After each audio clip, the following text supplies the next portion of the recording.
Recording it now. I've just started.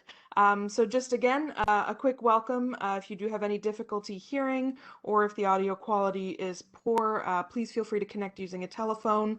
As I mentioned, this is going to be recorded. We're going to share everything at a later date. So if you have persistent technical difficulties or if there's somebody that you know that is not able to participate, please feel free to send them the recording once it's done. Okay. So once again, welcome. My name is Natalie Hunter, and joining me today and answering questions are the staff of the New Frontiers in Research Fund. So even though this webinar will be presented in English, you're more than welcome to ask questions in the official language of your choice. Donc, même si le webinaire sera présenté en anglais, vous pouvez poser vos questions dans la langue officielle de votre choix. So we would ask that the Q&A option rather than the chat option be where you put your questions. This is the option that the staff will be using in order to view your questions and answer them within that Q&A space. Most of the questions will be answered through this Q&A option. If there are general questions at the end, they may be answered verbally. As I've mentioned, please note that this webinar will be recorded and will be made available with the slides to your RGO. A French webinar was presented earlier this morning and was also recorded and will be made available.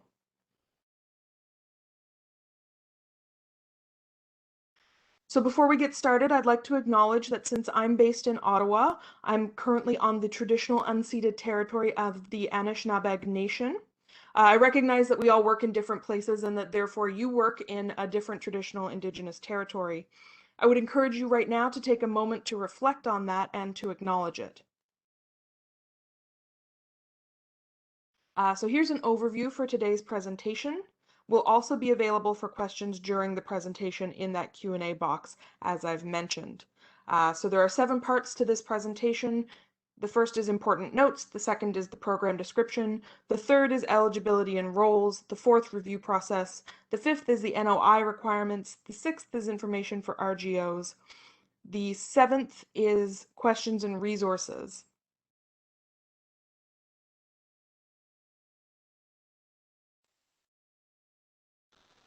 So some important notes for this competition. As with last year, this year's competition is a 2-stage competition, which comprises the Notice of Intent to Apply, or the NOI, which is mandatory, and the full application stage. There is no Letter of Intent to Apply LOI stage for the 2021 competition. The 2-stage is simple. We like to keep things simple around here, both for us and for you. So there are only 2 stages for this competition.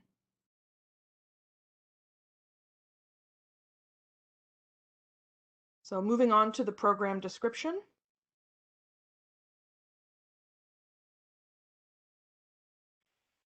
So the goal of the exploration stream is to inspire high risk, high reward, and interdisciplinary research. Exploration grants support research that pushes boundaries into exciting new areas. Researchers are encouraged to think outside of the box, as it were, to undertake research that would defy current paradigms and to bring disciplines together in unexpected ways and from bold, innovative perspectives. With the exploration stream, there is recognition that innovation often carries risk. Proposals for high-risk research projects that have the potential to deliver game-changing impacts are strongly encouraged. The exploration stream grants support projects that bring disciplines together beyond traditional disciplinary or common interdisciplinary approaches, propose to explore something new which might fail, and have the potential for significant impact. Exploration grants support research with a range of impacts, some of which might be social, cultural, economic, health-related, or technological.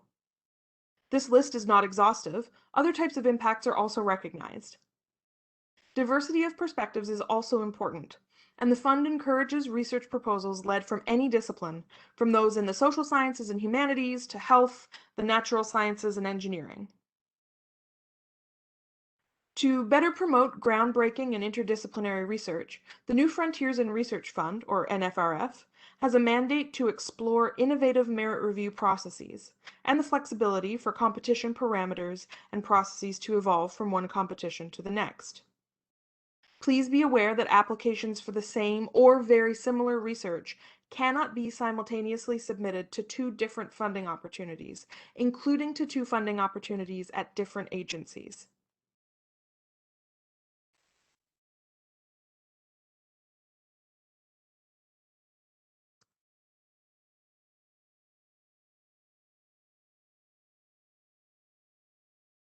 Just give me a moment here, folks.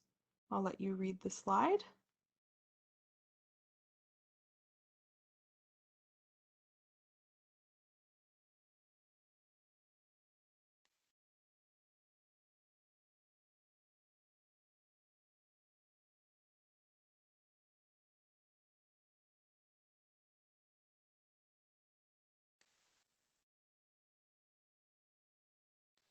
So the value of the exploration grants are up to $125,000 per year, including indirect costs that can be up to 25% of the direct costs that are being requested.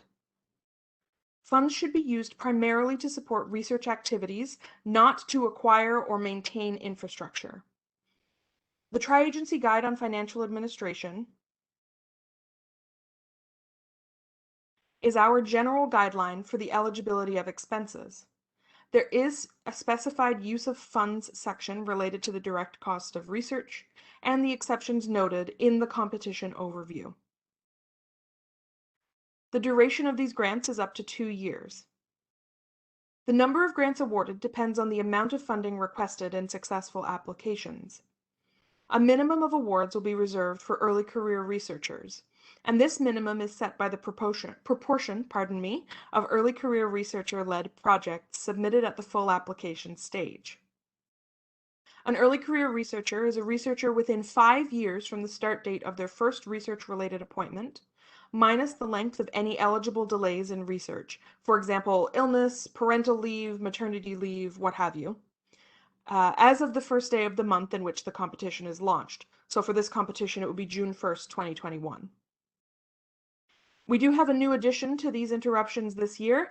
Research interruptions caused by the COVID-19 pandemic, for example, closures, are considered as and may be counted as an eligible delay, credited at twice the amount of time, beginning as of March 1st, 2020.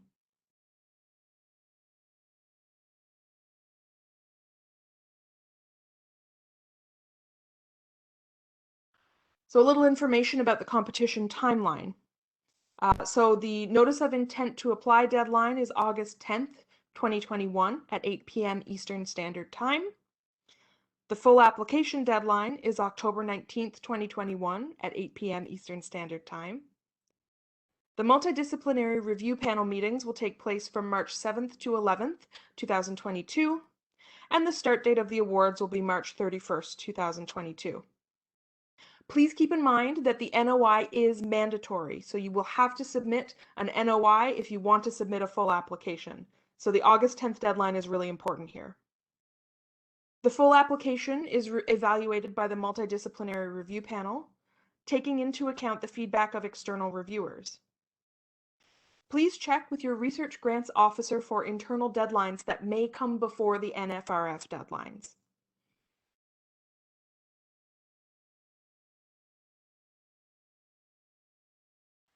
So some information about the criteria by which we are evaluating these grants. So in order for the exploration stream to meet its goal, the following 5 criteria were established. They are high risk, high reward, feasibility, interdisciplinarity, and EDI.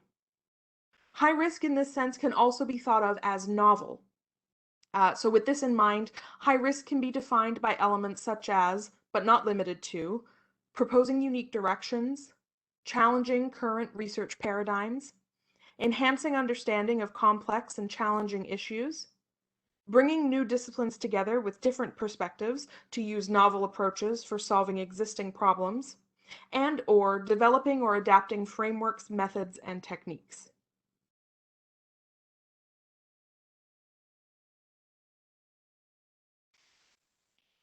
High reward can be defined by elements such as, but not limited to, having an economic, scientific, artistic, cultural, technological, or health impact, impacting and/or affecting large communities or unique communities or subpopulations with the potential to provide lessons for other contexts. This may also include communities of researchers. Transforming and/or disrupting conventional thinking, resolving a long-standing issue or debate, and/or significantly advancing current knowledge, methods, and/or technologies.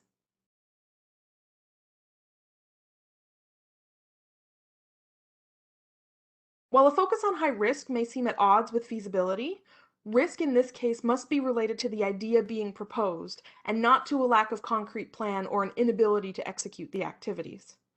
So keeping this in mind, feasibility considers elements such as the research problem being addressed, the knowledge, expertise, and capacity of the research team, the current research in the field, the work plan and timeline, the proposed approach, including the GBA Plus and SGBA where appropriate, the project's engagement and reciprocity with First Nations, Inuit, and/or Métis peoples for Indigenous research where appropriate, and the suitability of the research environment.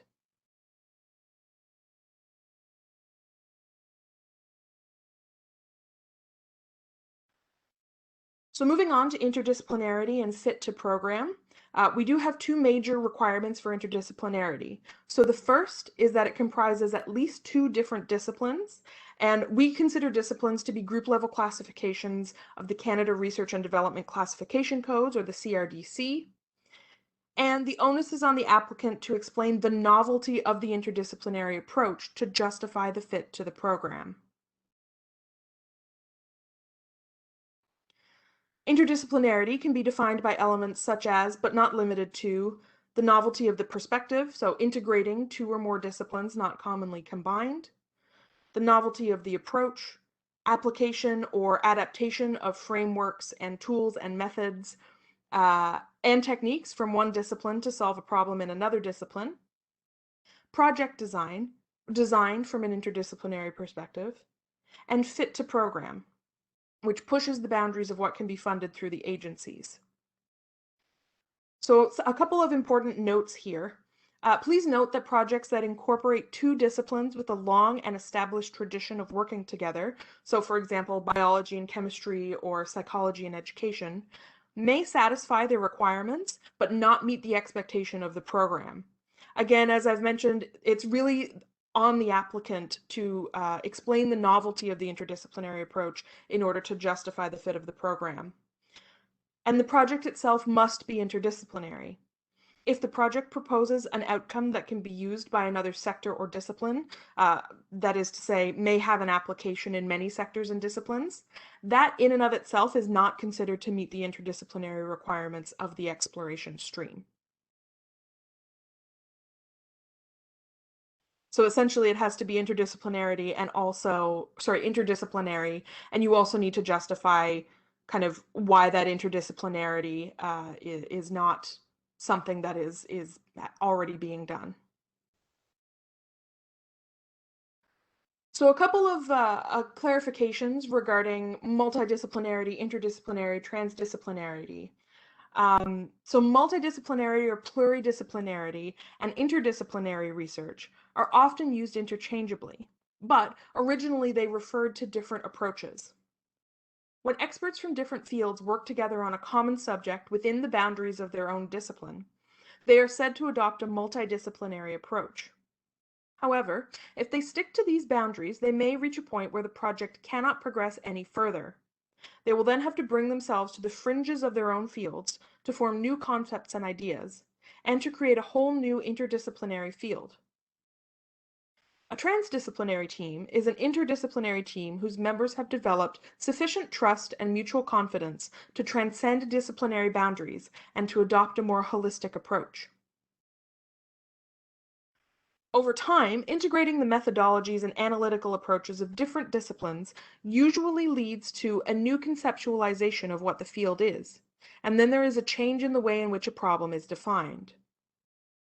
The theoretical framework of the disciplines shifts in a fundamental way, and a new interdisciplinary field emerges. So, for example, biochemistry and neuroscience both emerged as interdisciplinary fields that eventually grew to become their own mainstream disciplines.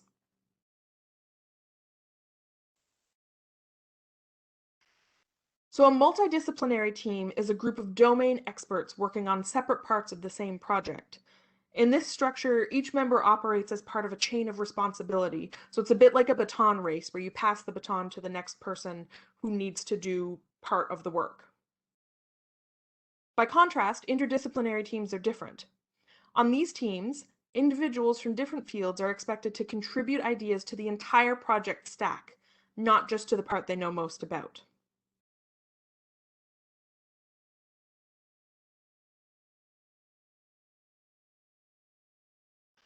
So, a little bit of information about equity, diversity, and inclusion, or EDI. EDI is a core element of the NFRF program, and applicants must clearly demonstrate their commitment to EDI. So, there are three key areas to consider with EDI: team composition and recruitment processes, training and development opportunities, and inclusion.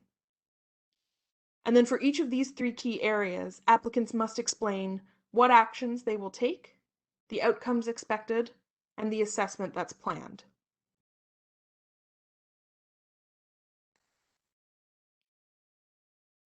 Actions proposed are expected to remove barriers and to provide opportunities for the meaningful integration of individuals from all groups, including the four designated groups: women, Indigenous peoples, members of visible minorities, and persons with disabilities. A good EDI plan addresses barriers and promotes inclusion for all individuals. Targeted hiring towards one of the four groups, for example, is not considered sufficient. For more information on this, you can refer to the NFRF Best Practices in Equity, Diversity, and Inclusion in Research.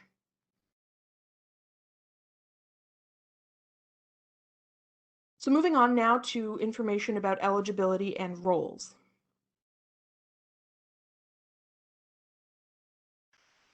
So in order to be eligible, a project team needs at least two participants. The first is a nominated principal investigator, an NPI, who is an independent researcher at an eligible institution. And then it also needs either a co-principal investigator or co-PI, who must also be an independent researcher, or a co-applicant, which we call co-app, who may be an independent researcher or not. So a little bit more information on this. An independent researcher is an individual who engages in research-related activities that are not under the direction of another individual and has an academic or research appointment that commences by the full application deadline, allows the individual to pursue the proposed research project, engage in independent research activities for the entire duration of the funding, supervise trainees, if applicable, as per the institution's policy, and publish the research results, and obliges the individual to comply with institutional policies on the conduct of research, supervision of trainees, if applicable, and employment conditions of staff paid using tri-agency funding. Please note, these restrictions do not apply to collaborators. These restrictions also do not apply to the NFRF program transformation and international streams. They have their own eligibility rules.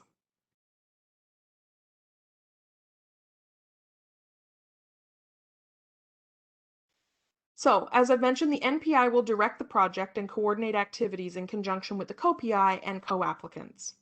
So the nominated principal investigator is responsible for the direction of the project and the coordination of the proposed research activities. They complete the NOI and full application on the Convergence portal and submit it to their research administrator, and they assume administrative and financial responsibility for the grant. The co-PI shares responsibility with the NPI for the direction of the proposed activities and may access grant funds. Co-applicants contribute to the execution of the project, can be comprised of various backgrounds and affiliations, and may access grant funds. Collaborators can be any individual who contributes to the project, cannot be supervised by the team, and do not have access to grant funds.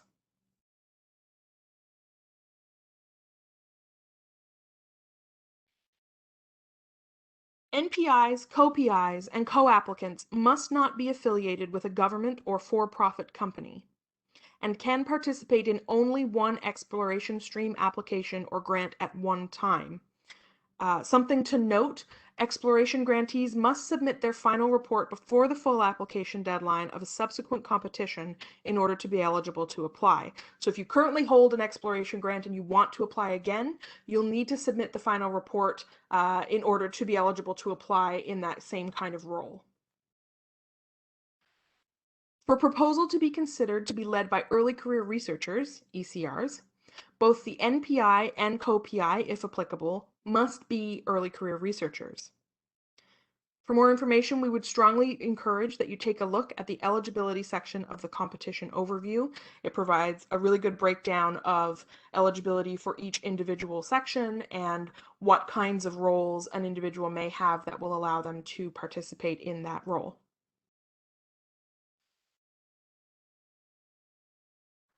So there are some exceptions. So a federal government employee who is an adjunct professor and whose students are participating in the research project may be a co-applicant with the use of funds limited to salaries or stipends and travel costs for the students. Equally, that individual whose contributions to the project do not fall within the mandate of their federal organization and will not be performed within the employer's facilities or within the employer's resources may also be eligible to participate as a co-applicant. Individuals whose primary affiliation is with an Indigenous government are eligible to be co-principal investigators if they are considered to be independent researchers, co-applicants, or collaborators, with eligible expenses limited to those related to the execution of the project that are not within the mandate of the Indigenous government. And again, more information on these exceptions can be found in the eligibility section of the competition overview.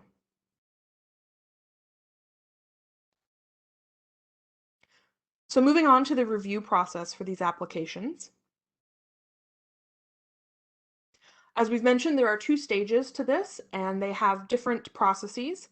So the notice of intent, the NOI, is not adjudicated. Its purpose is that it's used by staff in order to identify external reviewers and to compose the multidisciplinary review panel. So it allows us to put together external reviewers and a multidisciplinary review panel that is best suited to review and evaluate the applications that we anticipate will come forward for this competition. By contrast, the purpose of the full application is that it is used in the merit review process in order to identify the most meritorious applications to be recommended for funding by the multidisciplinary review panel. So there are two process steps here for the merit review. The first is the evaluation by the external reviewers, and the second is the adjudication by the multidisciplinary review panel.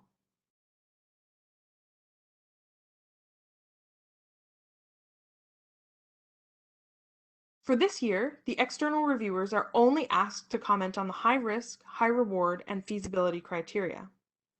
On past competitions, they also commented on interdisciplinarity, but this competition, it's just the three. This process is double-blinded, which is to say the external reviewers are not provided information that identifies the research team, and vice versa. The external reviewers will be provided with the following sections. So for the NOI stage, they'll get the summary of proposal. The full application stage, they'll get the Gender-Based Analysis Plus, GBA Plus section, the research proposal, the budget justification, and the literature references.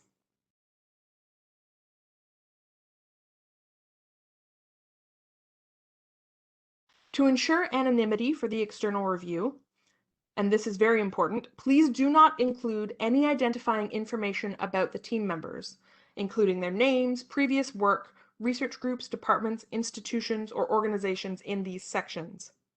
And when referring to prior research, please use non-identifying statements. So for example, article was published, research was conducted, rather than anything that could identify the individuals who published the article or conducted the research. So the multidisciplinary review panel, their adjudication involves scoring according to the evaluation matrices, which are available online for the selection criteria. So equity, diversity, and inclusion, EDI, is a pass-fail. Interdisciplinarity and fit to program is also a pass-fail. High risk comprises 40% of the overall score, high reward comprises 40% of the overall score, and feasibility comprises 20% of the overall score. Please note that the multidisciplinary review panel's adjudication process is not double-blinded.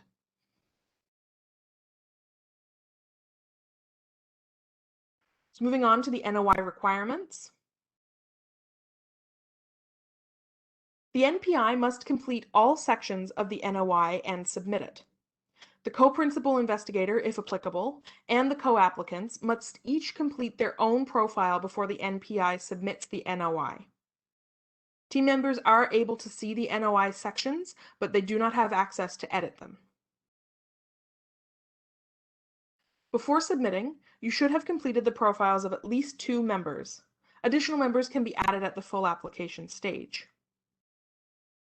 In order to apply for an exploration grant, nominated principal investigators, along with either or both a co-PI and/or a co-applicant, must submit their NOI by August 10th. As I've mentioned, this is mandatory, so you need to do it in order to submit the full application. Applicants must complete the NOI and application using the Convergence portal, following the NOI and application submission guides. NOIs and applications received after deadlines or that are incomplete will be withdrawn from the competition. No extensions to the deadlines will be provided. Please note that all NOIs and applications are first submitted to the research administrator at your research grants office or equivalent of the nominated principal investigator's primary affiliation, and then they must submit it through the online portal prior to the relevant deadline. Research administrators are also free to set their own internal deadlines. So, as I've mentioned, it's very important to check with your institution if you are an NPI to make sure that you're meeting internal deadlines and so that the research administrators at your institution have enough time to submit it before the NFRF deadline. A completed NOI should include an application title, fields of research using the CRDC codes, which are available online, keywords, and the summary of proposal. Please note that once submitted by the RGO, these fields are locked in for the rest of the competition. So they're not changeable once they've been submitted at the NOI stage. If your application is successful, the summary of the proposal will be used for promotional purposes outside the research community to inform the government, media, and members of the public who request information about research funded by the NFRF program.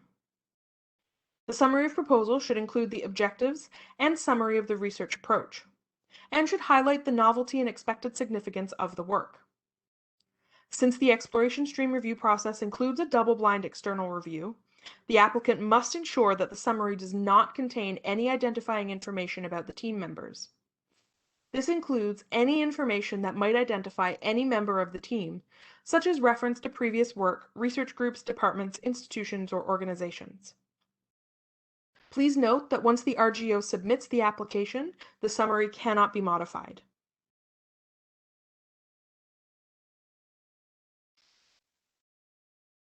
You're also asked to suggest external reviewers who may be called upon to assess the proposal at the full application stage. These individuals must not have a conflict of interest with any member of the team under the conflict of interest and confidentiality policy of the federal research funding agencies. So we ask that you please identify the appropriate expertise using the following guidelines. We'd ask that you suggest a minimum of 3 experts from each primary research field. This is a new requirement for this year, but it is necessary. Please aim to identify individuals with appropriate expertise, including their ability to review with confidence. This also includes language confidence. Experts familiar with the various disciplinary approaches in the interdisciplinary project. The team may also suggest external reviewers to be excluded. We would also ask that you consider diversity in your selection, so Canadian and international, private, government, and public sectors, gender diversity, underrepresented groups, and established mid-career and early career researchers.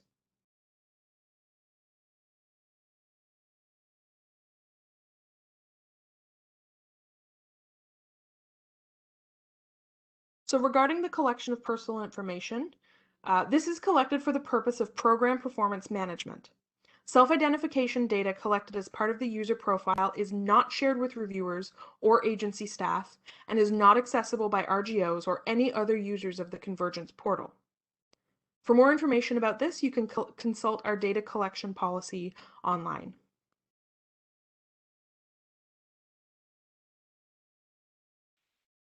So moving on now to information for RGOs. So regarding your role as an RGO, RGOs can view NOIs from MPIs at their institution, expired, in progress, and submitted. They can return submitted NOIs to the NPI, and they can forward submitted NOIs to the agency.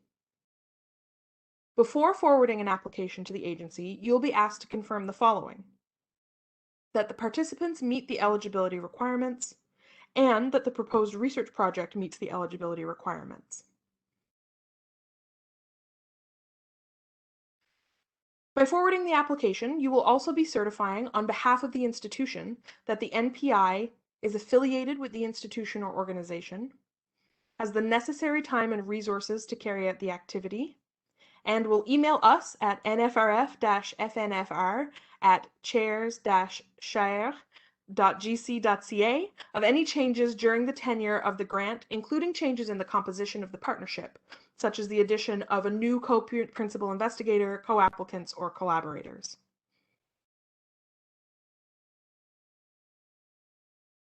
So if you're an RGO, you'll need to use the Research Administrator button to access your institution's applications.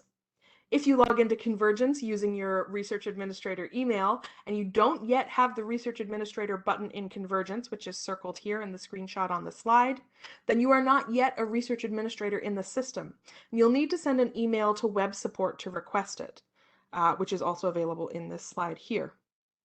Web support will then send you a form to complete. We would ask that you please don't wait until the last minute to do this. Become a research administrator in Convergence as soon as possible if you haven't already. I would even recommend, if you have the time today, log into Convergence portal and just double check that you have it. And if you don't, send an email to web support and get it out of the way before it's kind of the 11th hour and you're panicking. We also have the Convergence walkthrough video capsule, and from 18 minutes and 45 seconds onward, you can find instructions for you as the RGO within Convergence.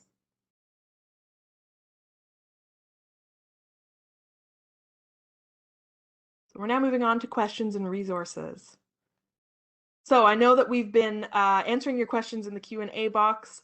I'm sure my colleagues have been on it. If there are any other Q&As, please feel free to put your questions in the Q&A box. I will move on to our resources page just so that you have that information before you, but please feel free to continue to use the Q&A box to send your questions.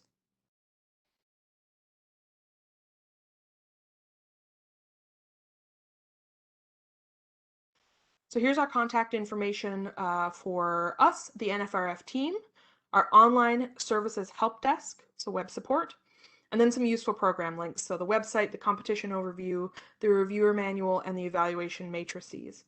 A couple of quick notes here. Technical help is only done by web support. If you contact us, we'll forward your program on to them, which sometimes means it takes you longer to get an answer. So if you have something that you know is technical, feel free to just email them directly. Another note I would make is that it is very useful as an NPI to read the reviewer manual and the evaluation matrices. It may not seem like it is something that you need to read because you're not a reviewer, but it will help you understand the mindset that we ask the reviewers to be in and the matrices and criteria by which we ask them to evaluate your applications, which can then help you in turn write your applications.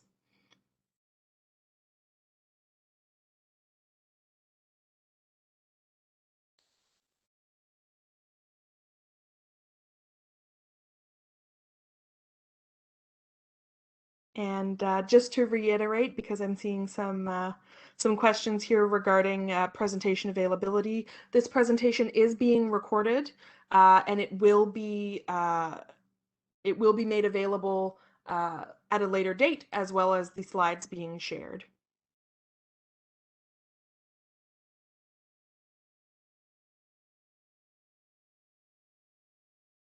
do have one more slide that I'd like to share. So this is an NOI convergence walkthrough. It's available on our YouTube page. You can follow this link when we send out the presentation.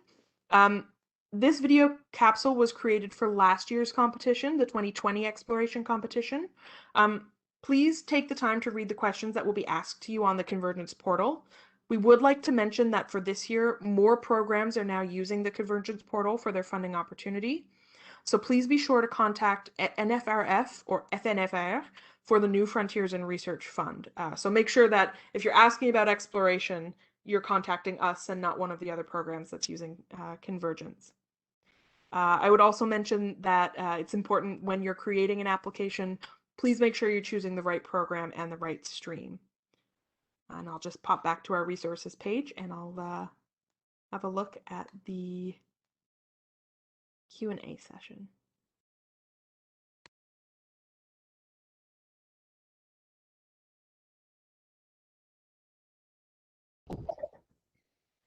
Hi, Natalie. There was some confusion earlier about the eligibility of individuals to be co-PIs and co-applicants. Can you please go back to that slide so that we can show again and make sure that it is clear that a co-principal investigator must be an independent researcher and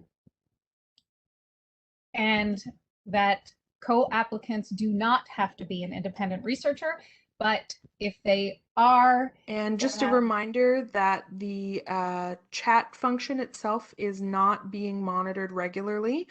So if you do have questions that you've put in the chat, I would just ask that you put them in the Q&A for now, both so that we can have a record of it once we kind of finish this up, and so that you can get an answer to your question.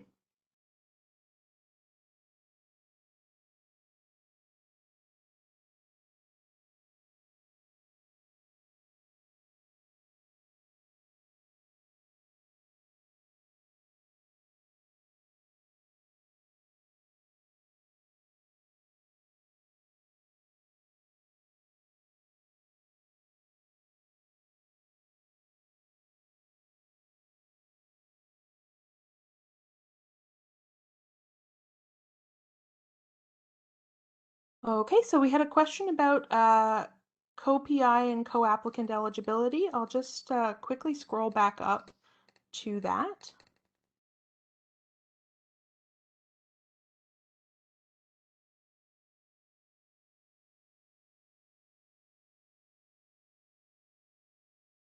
Just going to...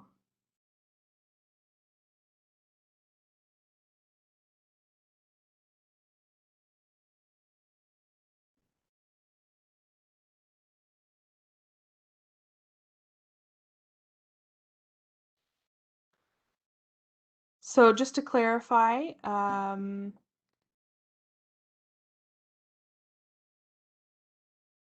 co-PI must be an independent researcher, and a co-applicant may be an independent researcher or may not be an independent researcher.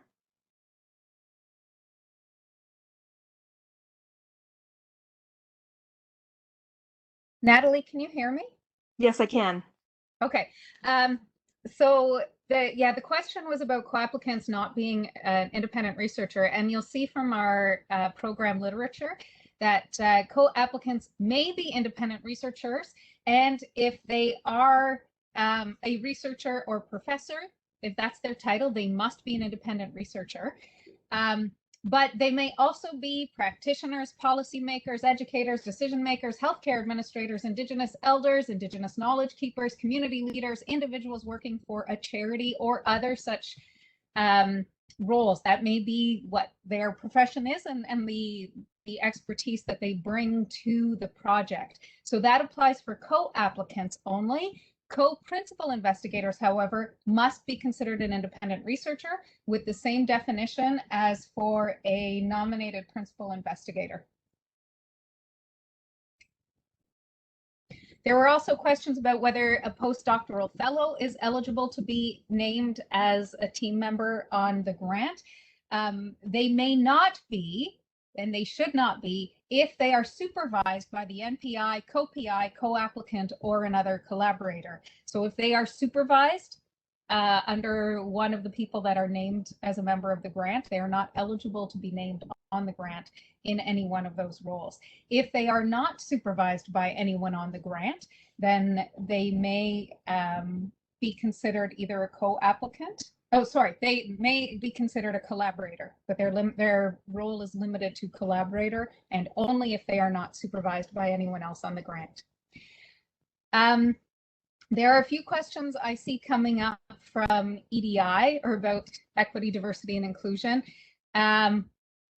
They're flipping by kind of fast, so I'm missing them, but I did want to tell you that we will be having a webinar specifically on EDI I'm just looking for I think it was September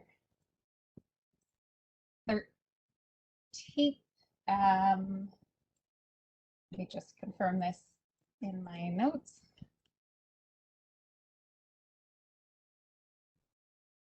September 16th.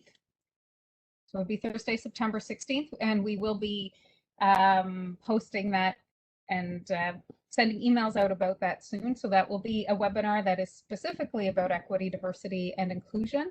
And in that webinar, we will be providing examples of what kind of information is included in strong EDI sections in the applications for NFRF, not limited to exploration, but more broadly to the NFRF program. And also, since we will be going over basic, well, not basic, but sort of using it as a teaching moment, based off the NFRF best practices guide, it is relevant to EDI approaches for ultra-agency programs. So even if there are RGOs or others out there, and when you see notice of it and get the emails, you may want to share it more broadly than just for people who are planning on applying to NFRF.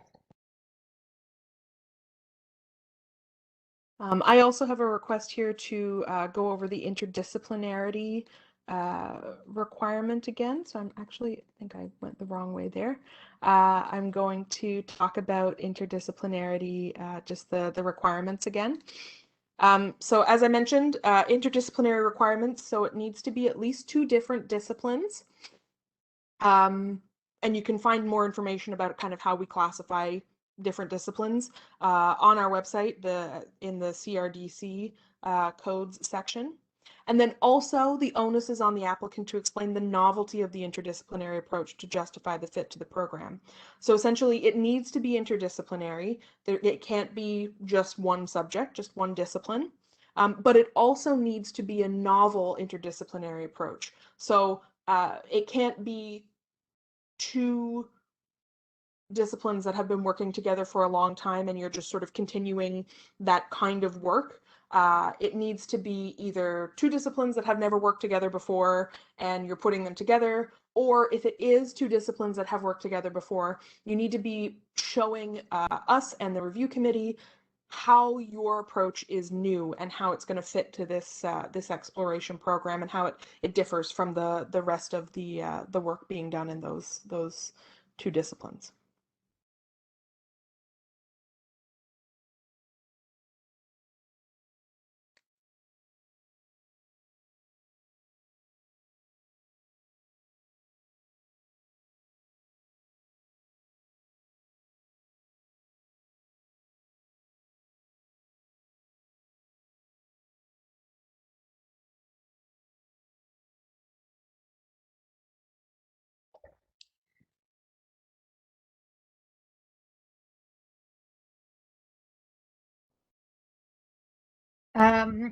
Natalie, there's a question on the high risk criterion. They're asking if you can show that slide again.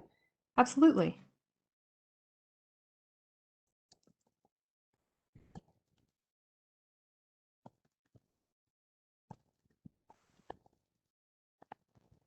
And I'll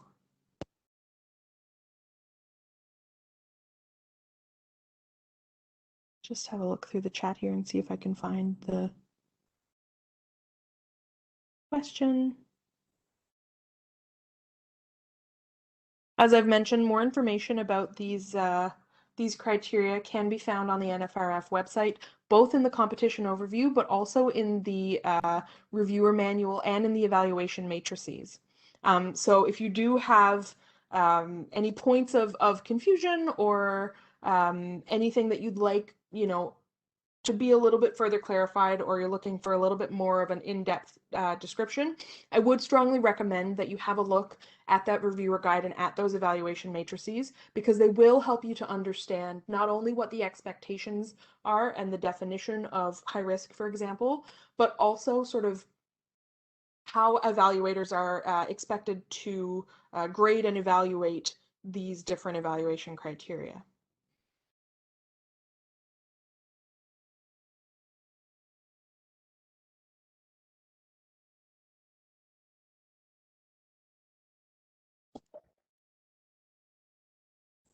There's a couple questions related to ECR-led proposals.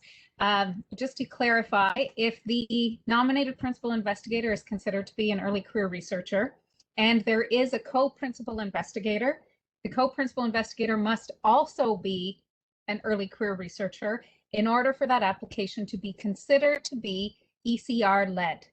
If there is no co-PI, and there are co-applicants, the status of the co-applicants doesn't matter, and it can still be considered ECR-led. There is not a different stream for ECR-led applications, so this is what I wanted to address in this question.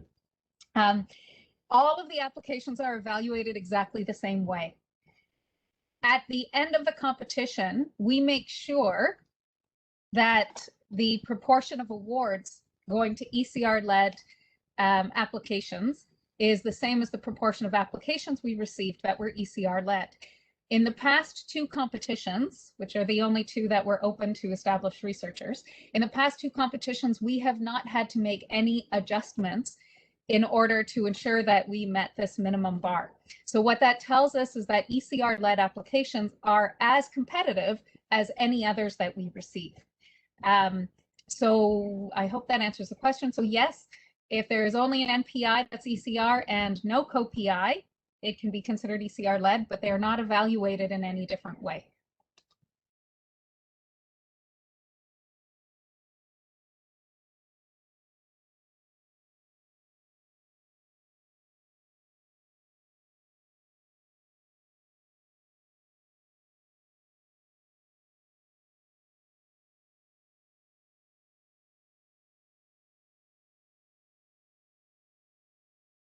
So there's a question, I'll go through some of them now, and if anybody would like more information about a question they asked before that they'd like additional context on, since we have some time, please feel free to write it again and we can address them verbally.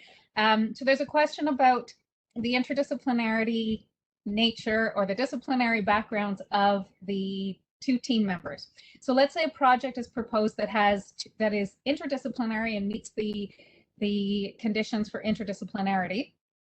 But the two team members are faculty in the same department. So the example that was given was two engineering professors. If the project is proposing to be interdisciplinary, that integrates the other disciplinary approach, let's say, is not from engineering. Let's say it's from music theory, for just pulling an example out of the air.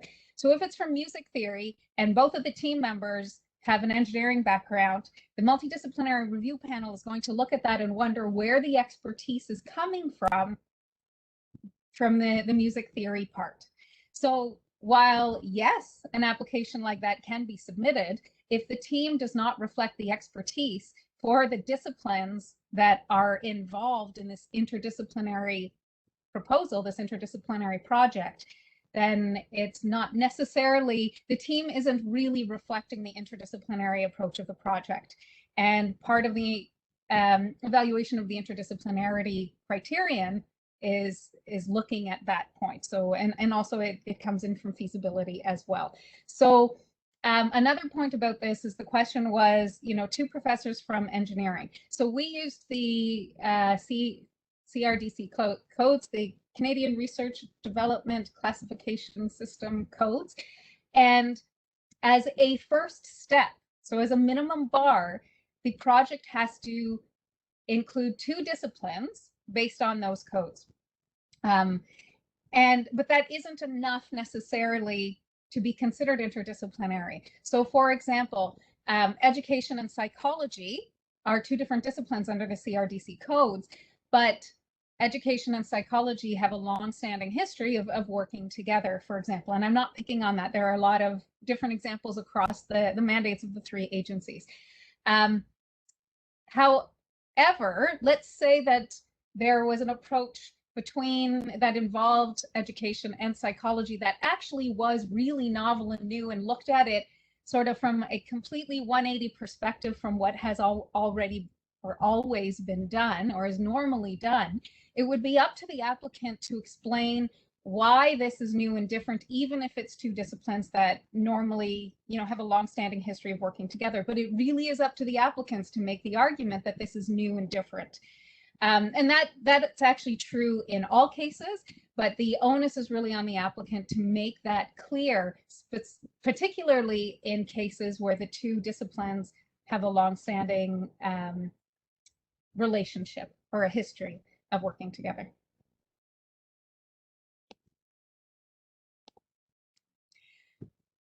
There are a few questions that have come up about NSERC's Discovery Horizons program.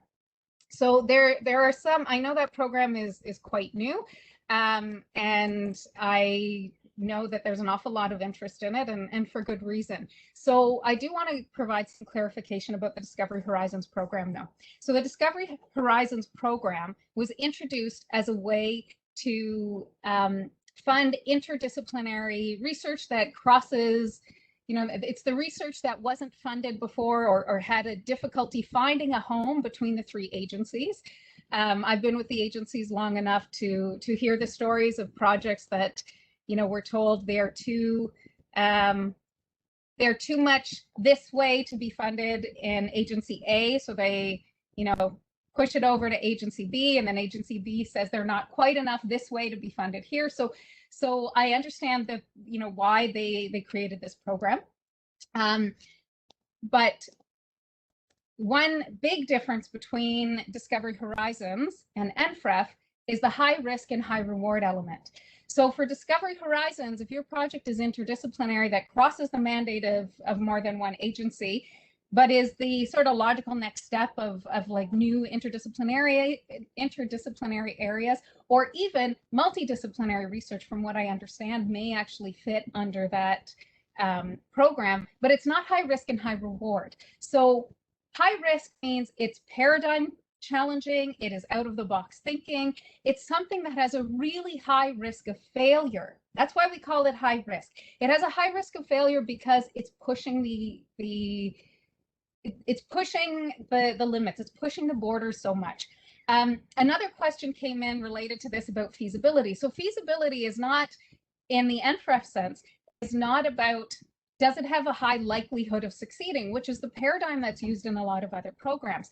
For NFRF, feasibility means, is the plan reasonable? So we don't want a project to have a high risk of failure because it's really poorly planned and poorly thought out and the required expertise is not there. I go back to the example I had of mixing engineering and music theory, and there's nobody with a background in music theory working on the project. So it's not about poorly planned projects. Feasibility looks at, did they consider, is the project design reasonable? Are they proposing to counter gravity somehow, or they need anti-gravity in order for this to work and they don't have access to whatever tools they need to do? So that would impact the feasibility. So feasibility is, can the project be carried out? But high risk is, will these projects fail? Is there a chance that this project will fail? Not because it's a bad idea, not because it's going to be poorly executed, but because it's really pushing the boundaries of, or it's countering what we currently know. But there's enough of a doubt to say, what, this actually might work. It might be true. We might see something interesting in there. And that's the difference. So Discovery Horizons does not have that approach. They are not looking for that. They are not planning on funding projects that will fail. For the NFRF exploration stream, in 5 years' time, when we do an evaluation of our program, and just for your information, all government programs are evaluated every 5 years. If we find out that 95% of the projects that of the grants that were awarded, that the projects met their objectives, then we know that we're not doing our job right, that our committees, our members are not taking the risks that we want them to, and we will go back to the drawing board to say, what is wrong with what we're doing, and how can we foster truly high risk proposals? How can we foster outside the box thinking? How can we get people taking risks in proposing new projects to open up new areas of research? I mean, that may be what happens, right? So that's the big difference between Discovery Horizons and NFRF. And NFRF wasn't created to fill the gap in funding interdisciplinary research. NFRF was created to really address high risk, high reward research that's also interdisciplinary, because we know that we need new perspectives on problems, new perspectives, in order to actually look at problems a different and new way and propose a new way of addressing them. So the Discovery Horizons project or program, in combination with the tri-agency, what is it? The tri-agency interdisciplinary tri-agency program for interdisciplinary research that SSHRC and CIHR are also part of. That's the response to that sort of the gap that was sometimes seen between the funding programs of the three different agencies. NFRF was not created to address that gap. And so that's why an application that was submitted to Discovery Horizons likely doesn't fit under NFRF, because the focus is very different and the objectives of the two are very different.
I'm just going to return us to the resources page here at the end, but if anybody wants to go back to another element of the slideshow, I'm happy to do that.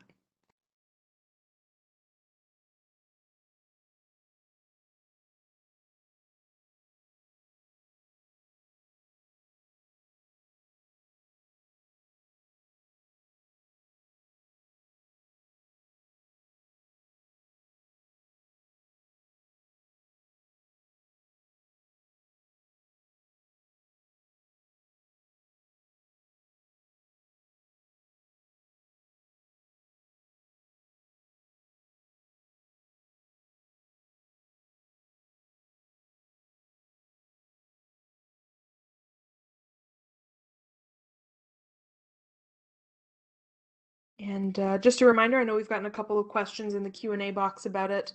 As I've mentioned, this has been recorded and will be made available to RGOs, both the link to the recorded presentation as well as a copy of the slides will be made available to RGOs after the fact. I just saw a question. Somebody noticed that a number of the proposals seem to focus on health, the ones that were funded last year. And What I will say is the program has no preference for one or the other. The majority of, or not the majority, but a large proportion of the proposals that we receive touch on, or they have a medical aspect to it, but that's not by design. It's not what we want to see. The projects that you see funded, the ones that are granted, are reflective of the projects that are submitted to the program, the proposals that are submitted. We would like to see, in particular, an increase in the number of proposals that involve social scientists and humanists. So researchers in the social sciences and humanities, we don't see as many as we'd like to see. We have we've had feedback explaining the reason for some of this. But no, there is no restriction, there's no preference, there's no favoritism in the assessment of the proposals.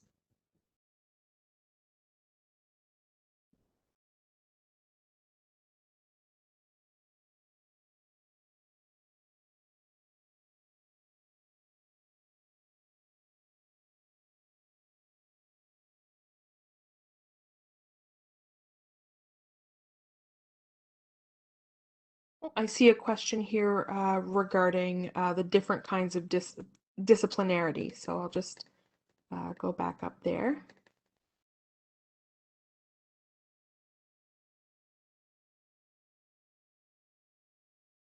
Okay. So just as a quick refresher, so multidisciplinarity is people from different disciplines working together, each drawing on their disciplinary knowledge. Interdisciplinarity is integrating knowledge and methods from different disciplines using a real synthesis of approaches. And transdisciplinarity is creating a unity of intellectual frameworks beyond the disciplinary perspectives. And you can see on the graph on the slide here, we've got a sort of a visual representation. So intradisciplinarity is just, one discipline. Multidisciplinarity is multiple disciplines, but sort of working in their own disciplines. So it's a little bit siloed. Cross-disciplinary is like multidisciplinary, but a little bit closer together. Interdisciplinarity is everybody sort of overlaps each other and integrates the knowledge. And then transdisciplinary is you sort of created this new framework beyond disciplinary perspectives. Another visual representation is on this following slide. So with multidisciplinary teams, each member operates as part of a chain of responsibility. As I mentioned when I was going through this the first time, it's a bit like a baton race where you have the baton and you do your thing in your discipline, and then you pass the baton to somebody else in a different discipline, and that's how the project gets done.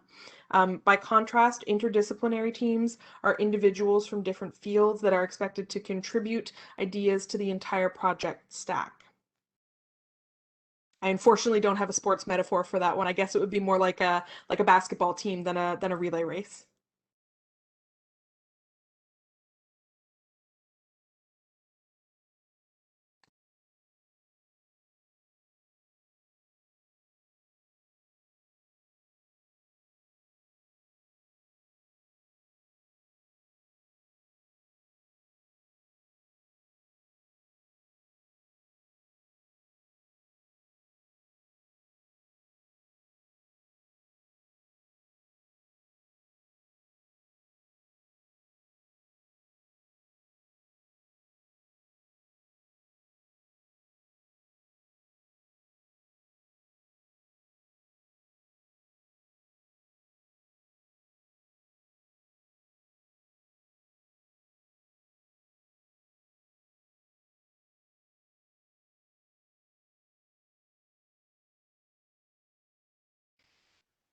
We've got a question about the button on a portal. So this is this particular point is for RGOs. So if you are an RGO, you should have a research administrator button up on the top right when you log into the Convergence portal. If you're just looking to create an application, I believe you can do so in the My Applications page. There should be a button that'll allow you to create a new application, and then you can go through and pick the appropriate stream. If you don't have a research administrator button and you are an RGO, you'll need to email web support in order to request it, and then they'll send you a form to complete in order to get that done.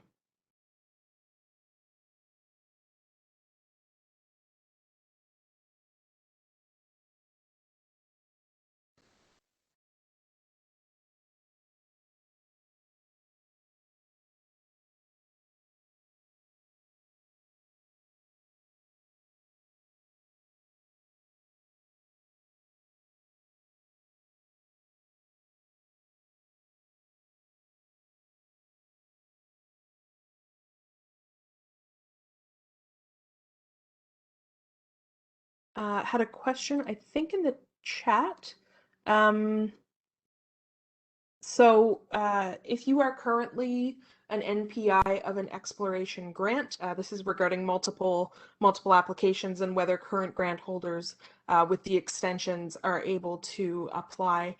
If you are currently an NPI on a grant, an exploration grant that has the extended deadline, you will still need to submit your final report in order to be able to apply again. So the multiple application rule still kind of applies here, even with the exceptional extension for COVID-19. If you have an active exploration grant, you're not able to apply for another exploration grant until you've submitted that final report.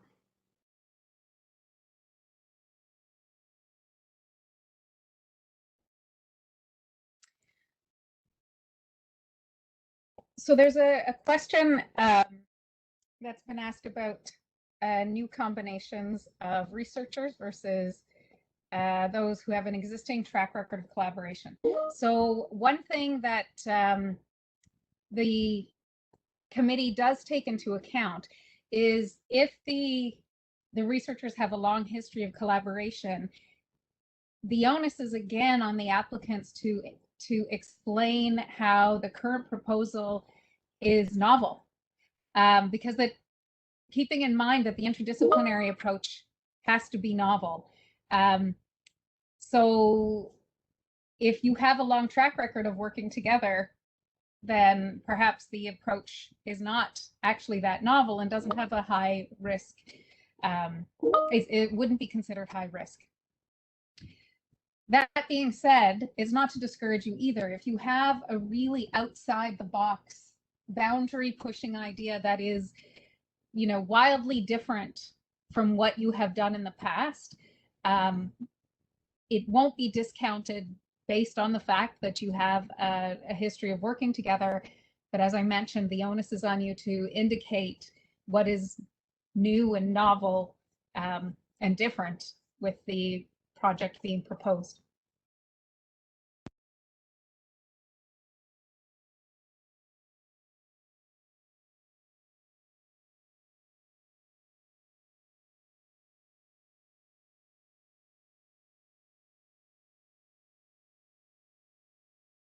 I note that we also have a question in the chat regarding whether the number of applicants is limited. There are some limits, so there can only be one nominated principal investigator. There can only be one co-PI. There can be multiple co-applicants and there can be multiple collaborators, however. So there's a follow-up question. Is the team being assessed as risky? No, we don't want the team to be risky. It's the idea, the proposed project should be considered high risk, not the team. But if there's a long collaboration, you know, over 10 years or whatever, you know, there's no specific time limit, but if there is a long history or a history of two researchers, even if they're from different disciplines, working together, in that case, there would need to be, the applicants would really need to explain how this idea, the idea that's being proposed, is different than the ideas that they've worked on in the past and the projects they've worked on in the past. How is it novel? Why is this project considered high risk? versus the other work that they've done together. So it's not the members, the reviewers won't look at the team immediately and discount it. It's just with a long history of working together, there's an added onus on the applicants to explain how this new project is different from the others. A new question came up. Are letters from partners a requirement? No, they're not even allowed. There's absolutely no place in the Convergence portal that you can upload anything other than your actual proposal.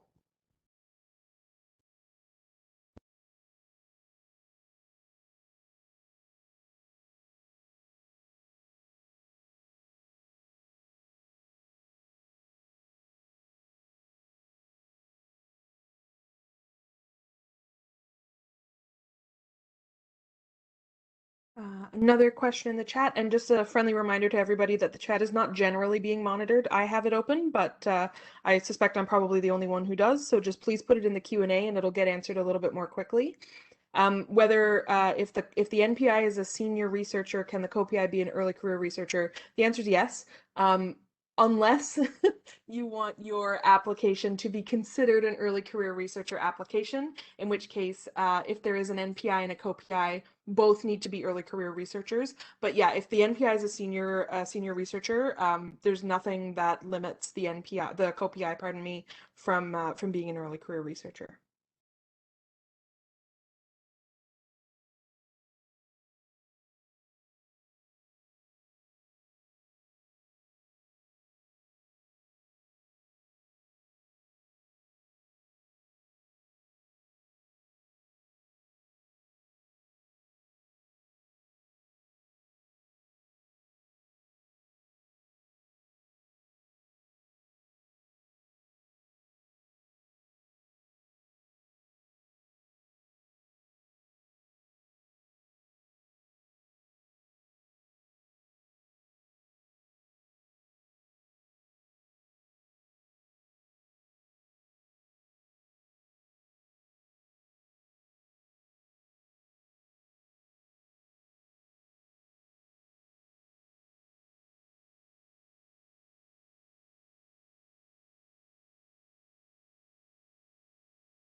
Just a question about pulling up the ECR information in regards to COVID-19.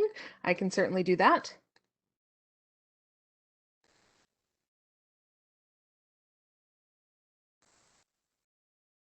Oops.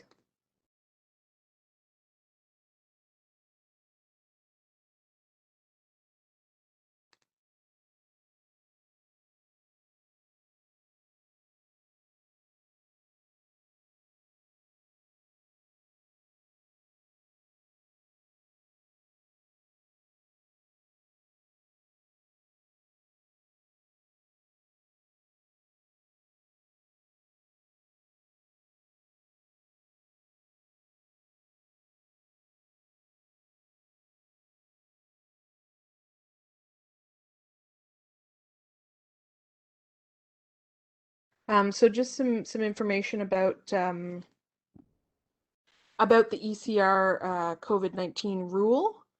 That actually is not in the project team eligibility, but I will talk about it here. just so that you have a slide about project team eligibility and the ECR information.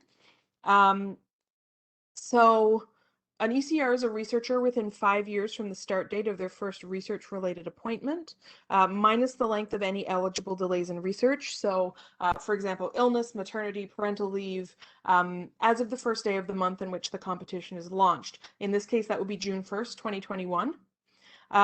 We do have a new addition this year, so any research interruptions that have been caused by the COVID-19 pandemic, for example, any closures, are recognized as and may be counted as an eligible delay and credited at twice the amount of time, beginning as of March 1st, 2020.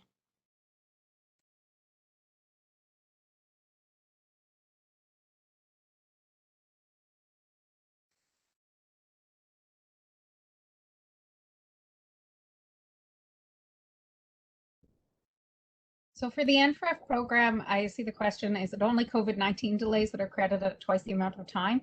No, all eligible delays are credited at twice the amount of time. So that can be parental leave, sick leave, or sorry, medical leave, bereavement leave, as well as COVID-19 delays. There are other types of leave that are not credited at well, they're not credited, and they include administrative leaves. Which there's more details on our website and in our FAQ about that. But yes, so COVID-19, parental, medical, and bereavement leave.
Natalie, could you go back to the GBA plus slide, please? There was a question. Yes, I'm just clarifying whether they mean the EDI slide or the feasibility slide.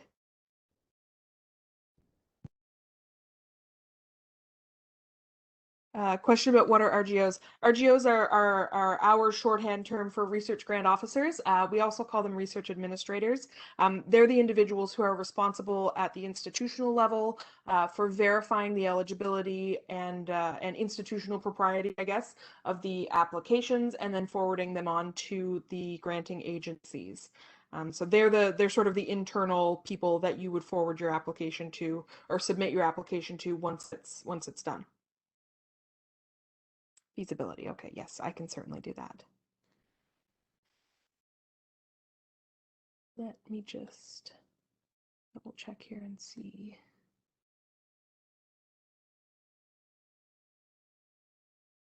Yes, So the proposed approach, including GBA plus and SGBA, were appropriate.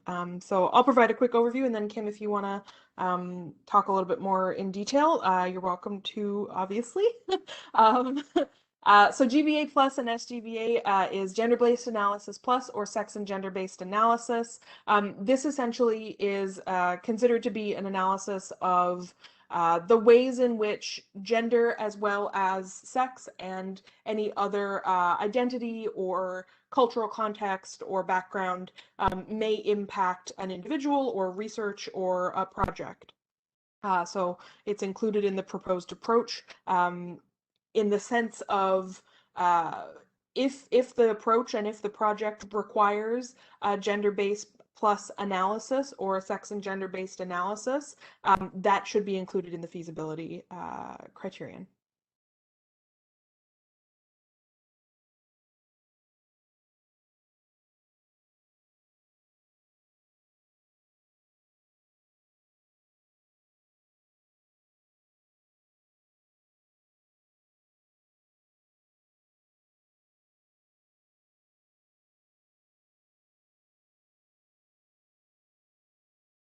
And I would also note that that more information about GBA Plus and SGBA can be found in the best practices for equity, diversity, and inclusion in research, which is you can also have a look at kind of more generally for EDI purposes, but there is more detail regarding GBA Plus and SGBA there.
So there's a question speaking more to the EDI section, and particularly how applicants should integrate institutional EDI policies.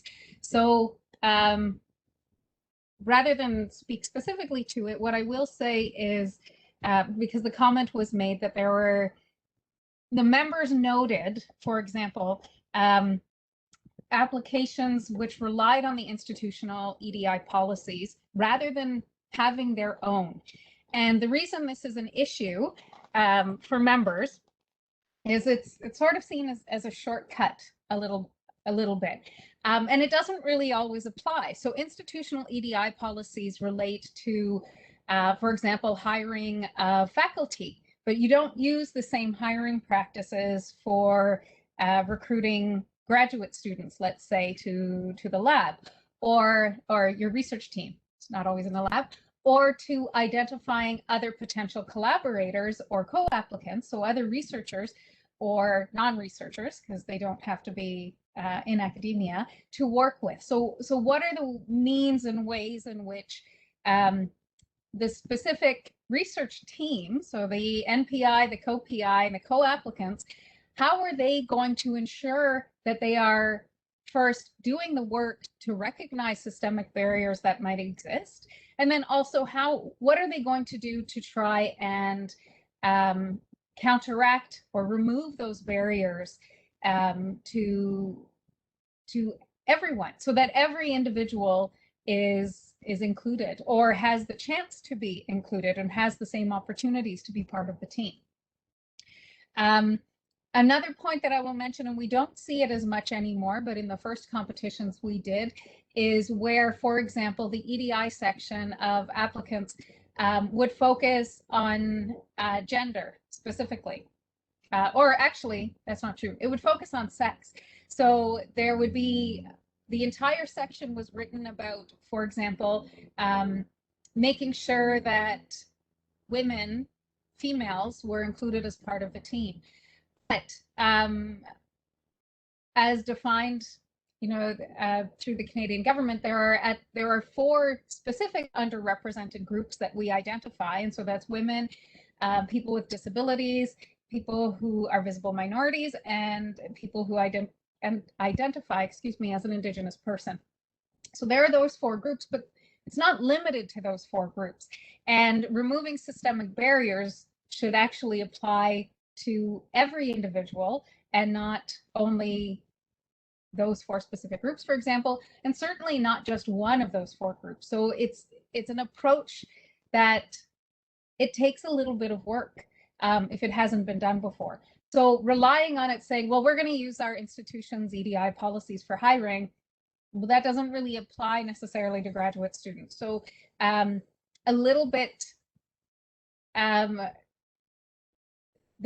is a little bit of work that needs to be done to demonstrate a commitment to EDI beyond just relying on the institutional one, because that won't necessarily apply in your research group, for example, in the research team. How are you going to ensure inclusion in your research team is up to the research team members and not up to the institution, because the people in the institutional office, that supports EDI, they are not in your lab group making sure that every student in your lab group, for example, has the same opportunity to go to participate in conferences, for example, or to travel or to work on specific projects or get additional training. So it doesn't really apply at that level. It really is about applying it within your team. What are you doing to make your team a better place for everyone and a more inclusive place for everyone?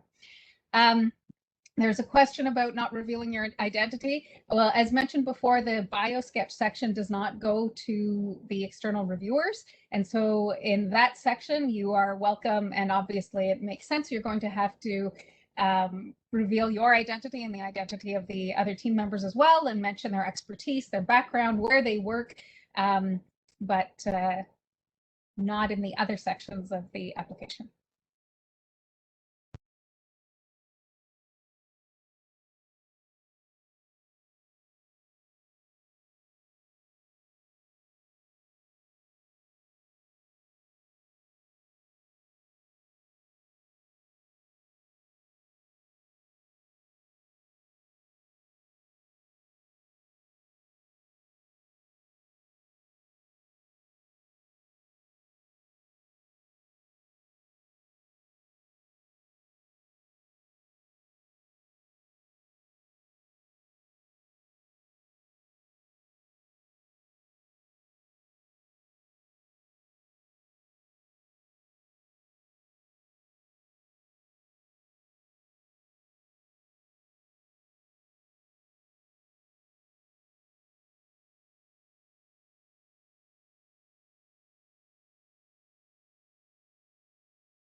Yes, you're right. Names can also be included in the EDI section if it's relevant, because the EDI section is, well, external reviewers don't evaluate the EDI section.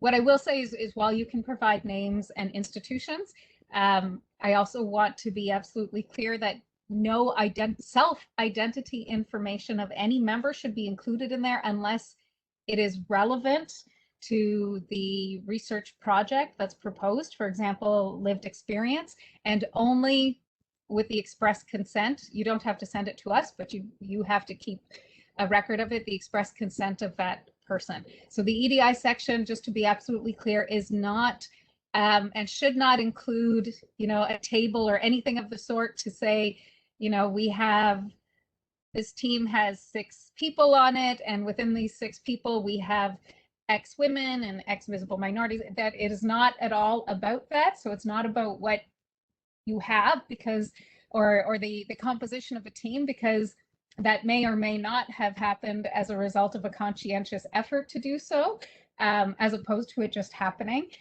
So, the evaluation is not based on what somebody has managed the current context specifically, but rather on a demonstration of the commitment and the approach that the team is going to take to ensure a healthy environment from an EDI perspective. Yes, the Q&A are savable. If you go to File at the top of your screen on the left in the menu, and you go down to Save or Save As, you'll see that the option pops up for chat. I don't think there's anything in the chat. It's not worth saving that. But you can see you can save the questions and answers.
All right.